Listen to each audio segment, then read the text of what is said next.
নমস্কার, the power of astrology Sumanta ji Chowdhury আমার এই ইউটিউব চ্যানেলে আপনাদের সবাইকে স্বাগত। আজ আমি আলোচনা করব শনি এবং রাহুর একত্রে অবস্থান পিশাচ যোগ সৃষ্টি করছে। আমরা অনেকেই জানি শনি এবং রাহুর একত্রে অবস্থান শ্রাপিত দোষও কিন্তু সৃষ্টি করে। আরো নানান দিক রয়েছে, আরো নানান ভাগ রয়েছে, আরো নানান প্রকার রয়েছে। সাধারণত শনি এবং রাহুর একত্রীকরণ, রাহু এবং শনির সম্পর্ক, রাহু এবং শনি একত্রে থাকলে এই দুটো দোষের প্রভাব আমরা বুঝতে পারি, আমরা জানতে পারি। কিন্তু আজকে আমি পিশাচ যোগ নিয়ে আলোচনা করব। আর এই পিশাচ যোগ আর শ্রাপিত দোষ দুটো কিন্তু সম্পূর্ণ আলাদা। কি ধরনের আলাদা, কেন আলাদা, কি তার প্রকারভেদ, এই সবকিছুই কিন্তু যখন আমি আলোচনা করব তখন আপনারা বুঝতে পারবেন। আজকের আলোচনার বিষয়বস্তু হচ্ছে মকর রাশির ছকের মধ্যে যদি পিশাচ যোগ সৃষ্টি হয়, এই পিশাচ যোগ কিভাবে সৃষ্টি হয় বললাম, শনি এবং রাহুর অবস্থান যেই ঘরটাতে আছে, তাহলে সেই ঘরটাতে পিশাচ যোগ সৃষ্টি হচ্ছে।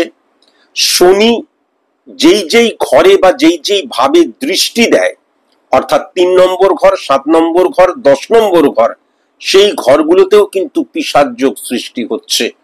তাহলে মকর রাশির নিরিখে যদি শনির এই এবং রাহুর একত্রীকরণের ফলে পিশাচ যোগ সৃষ্টি হয়, তাহলে কোন কোন দিক দিয়ে বা কি কি ভাবে বা কি কি আঙ্গিকে নেগেটিভ ইনফ্লুয়েন্স সৃষ্টি হয়, এবং মকর রাশির জাতক জাতিকাদের তাদের জীবনের কোন কোন ভাবটাতে, কোন কোন অধ্যায়টাতে কোন কোন প্রভাব, কেননা 12টা ভাব কিন্তু 12টা দিককে তুলে ধরে, তাহলে কোন কোন দিকগুলোকে কিন্তু হিট করছে নেগেটিভ ভাবে, এবং তার ফলে তাদের জীবনে কি কি প্রতিবন্ধকতা সৃষ্টি হচ্ছে, এটা নিয়ে কিন্তু আজকের আমার অনুষ্ঠান।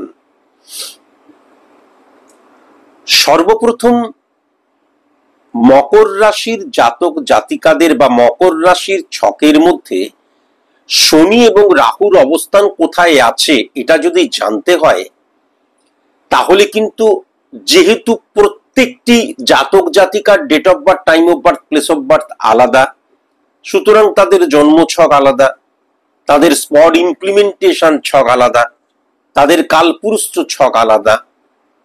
সুতরাং আমি আজকে যে আলোচনাটা করছি সেটা একটা ওভারঅল আলোচনা করছি। স্পেসিফিক ভাবে যদি আপনি মকর রাশির জাতক জাতিকা হয়ে থাকেন এবং যদি আপনি আপনার ছকের মধ্যে কোনো রকমের পিশাচ যোগ সৃষ্টি হয়েছে কিনা যদি আপনি জানতে চান, তাহলে কিন্তু অবশ্যই কোনো সায়েন্টিফিক অ্যাস্ট্রোলজারের কাছে গিয়ে, মানে পিওর সায়েন্টিফিক অ্যাস্ট্রোলজারের কাছে গিয়ে, যিনি জন্মছক দ্বারা স্পট ইমপ্লিমেন্টেশন ছক ক্রিয়েট করতে পারেন, যিনি date of birth, time of birth, place of birth না থাকলে কখনো হাত দেখা দ্বারা প্রেডিকশন করে না, কালপুরুষ ছকের মধ্যে দিয়ে প্রেডিকশন করে। কালপুরুষ ছক দুটো আলাদা। কালপুরুষ ছক মানে মেষকে 1 ধরে মিনকে 12 ধরা, আর কালপুরুষ ছক বেসড অন স্পট ইমপ্লিমেন্টেশন ছক, pure science, pure calculation, pure মারাত্মক ম্যাথ। তার কারণ চোখের কর্নিয়ার দ্বারা ক্যালকুলেশন করে কিন্তু প্রেডিকশন করা হয়, চোখের কর্নিয়ার দ্বারাই কিন্তু ছক ক্রিয়েট করা হয়। কেমন?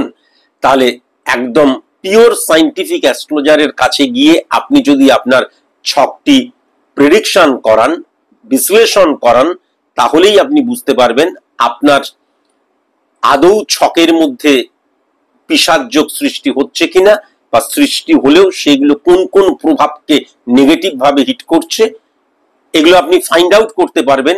অবশ্যই কিন্তু প্রতিকারের প্রয়োজন, শর্ট আউট করার প্রয়োজন।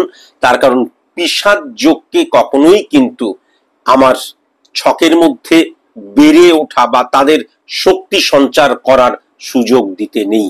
তার কারণ বারবার ধরে আমি বলেছি যে অ্যাস্ট্রোলজিক্যাল যা প্ল্যানেট, সেই প্ল্যানেট কিন্তু আকাশে বিচরণ করে না, রিপ্রেজেন্ট করে আমার হরমোনকে। আমি আজকে আলোচনাটা করব সার্বিক অর্থে, সার্বিকভাবে। সুতরাং ধরে নিলাম মকর রাশির জাতক জাতিকাদের ক্ষেত্রে মকর অধিপতি গ্রহ যেহেতু শনি, মকরের ঘরেই শনি এবং রাহু বিরাজ করছে, আমি বোঝাবার জন্য ধরে নিলাম। এইবার তাহলে কি নেগেটিভ ফল দেবে? যখন 1 নম্বর ঘরেই শনি এবং রাহুর অবস্থান সৃষ্টি হলো, তার মানে পিশাচ যোগ সৃষ্টি হলো 1 নম্বর ঘরে।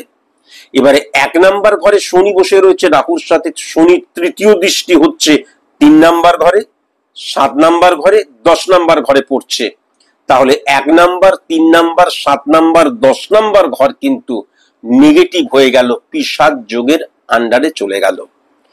এই 1 নম্বর ঘর, 3 নম্বর ঘর, 7 নম্বর ঘর, 10 নম্বর ঘরের যা যা সুপ্রভাব, পজিটিভ ইনফ্লুয়েন্স যা যা কিছু আছে, আমরা কিন্তু এই প্রত্যেকটার অপোজিট রিপারকেশন বা রিয়াকশন বা ফল পেতে কিন্তু শুরু করব, এবং এটা কিন্তু অত্যন্ত নেগেটিভ।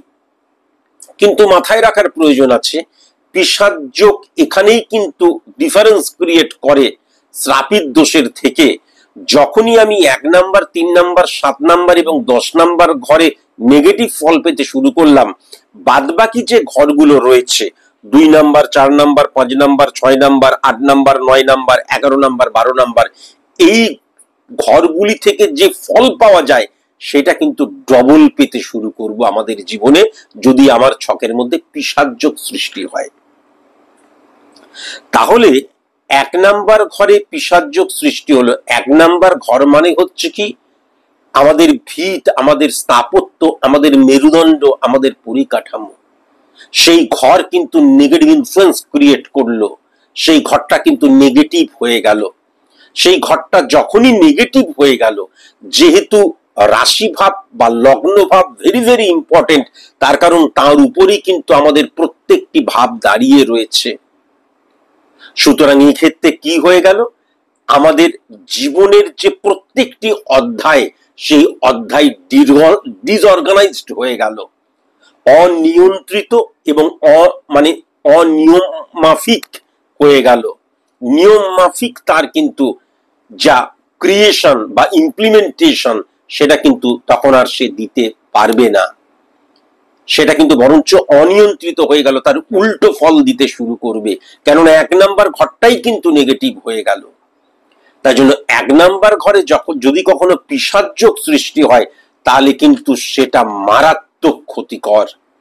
যদিও বারবার ধরে বলেছি, প্রত্যেকটি মানুষের ছকের মধ্যে কিছু না কিছু পজিটিভ গুণ থাকেই, কিন্তু যখন 1 নম্বর ঘরটা এফেক্টেড হয়ে যাচ্ছে, তখন কিন্তু বাদবাকি 11টা ভাব রয়েছে, সেই ভাবকেও সে কিন্তু অনিয়ন্ত্রিত করে দিচ্ছে, ডিসঅর্গানাইজড করে দিচ্ছে।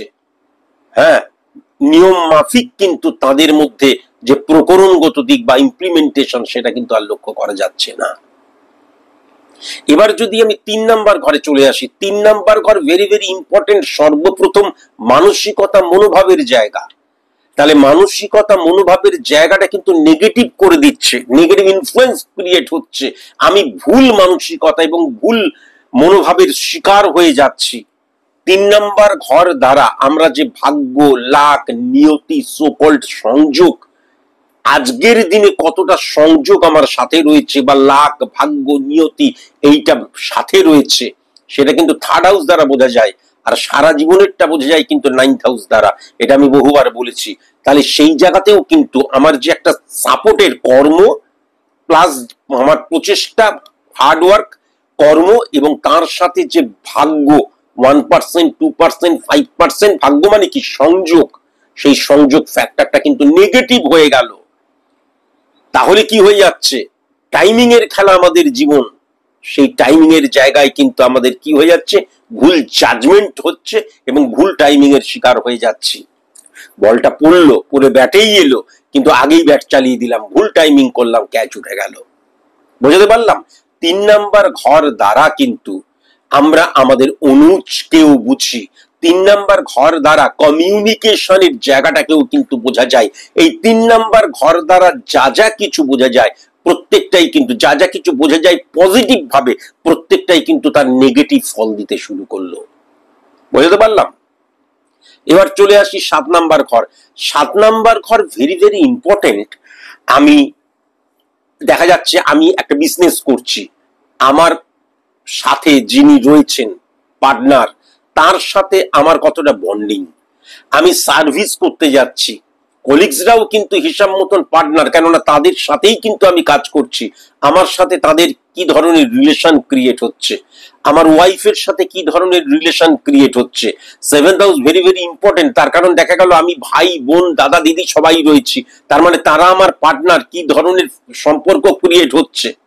বা দেখা যাচ্ছে আমি এমন একটা কাজ করছি, দেখা যাচ্ছে আমাদের সমাজে ঘুরে ঘুরে কাজ করতে হয়, মানুষের সাথে কাজ করতে হয়, তাহলে তাদের সাথে পার্টনারশিপের জায়গাটা কিভাবে ক্রিয়েট হচ্ছে, তুমি এবং আমি মিলে আমরা, তাহলে তুমির জায়গাটা কি হচ্ছে, নেগেটিভ হয়ে যাচ্ছে পুরোপুরি। কিন্তু 7 নাম্বার ঘরটা নেগেটিভ হয়ে যাচ্ছে। 7 নাম্বার ঘরে নেগেটিভ হয়ে গেলে পৃথিবীটা ছোট হতে শুরু করে, আমার চারিপাশটা ছোট হতে শুরু করে, আমি কেন্দ্রীভূত হয়ে যাই, আমি একক হয়ে যাই, আমার চিন্তা, আমার দৃষ্টিভঙ্গি, আমার বডি ল্যাঙ্গুয়েজ সমস্ত কিছু কিন্তু তখন কি হয়, কোলাপস করতে শুরু করে। সেটাও কিন্তু পিশাচ যোগের জন্য লক্ষ্য করা যাবে। এইবার যদি আমি লক্ষ্য করি 10 নাম্বার ঘরটা, 10 নাম্বার ঘরটা ভেরি ভেরি ইম্পর্টেন্ট, তার কারণ 10 নাম্বার ঘরটা হচ্ছে ক্ষেত্রের ঘর। 1-6-10 কানেকশন, তার মানে সার্ভিস ক্ষেত্র। 1-7-10 কানেকশন, তার মানে বিজনেস ক্ষেত্র। 1-4-10 কানেকশন, আমার পার্সোনাল লাইফের ক্ষেত্র। 1-9-10 কানেকশন, উচ্চশিক্ষার ক্ষেত্র।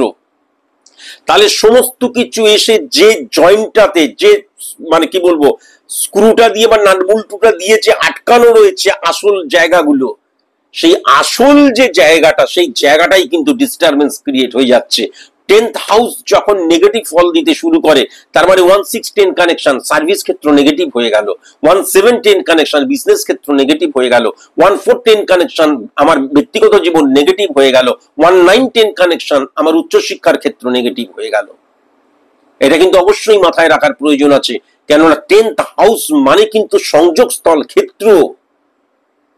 আমার জীবনের যে কোনো জায়গায় মনে রাখার দরকার আছে, এই যে 1 থেকে 12 পর্যন্ত 10 নাম্বার ঘর ছাড়া যা যা ভাব, সেই ভাবগুলোকে কতটা আমি মানে গ্রহণ করতে পারছি এবং পজিটিভ ভাবে ইনফ্লুয়েন্স ক্রিয়েট করছে বা ইমপ্লিমেন্ট করতে পারছি পরবর্তীকালে আমার জীবনে, সেটা কিন্তু ক্ষেত্রের মধ্যে দিয়ে বোঝা যায়। ক্ষেত্র মানে হচ্ছে কি, পটভূমি। সেই পটভূমিটাই কিন্তু ডিস্টারবেন্স ক্রিয়েট হয়ে গেল।